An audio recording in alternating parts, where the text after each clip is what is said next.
When you start a live stream in your Mighty network, you've got a few options for things that you can customize. The first is the name of your live stream. Here, you can go ahead and just paste in the name of your event, or keep it as is to let your members know that you're live. That's great if you're doing a spontaneous live stream.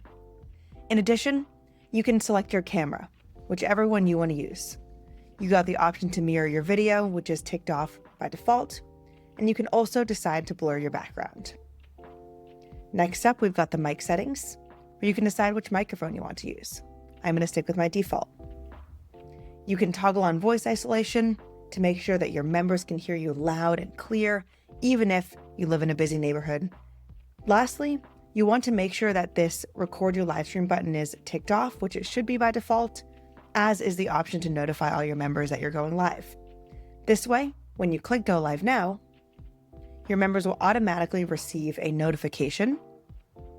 They'll also automatically receive an email that you're up there and you're live. And of course, your live stream will be recorded so that all of your members can watch the replay.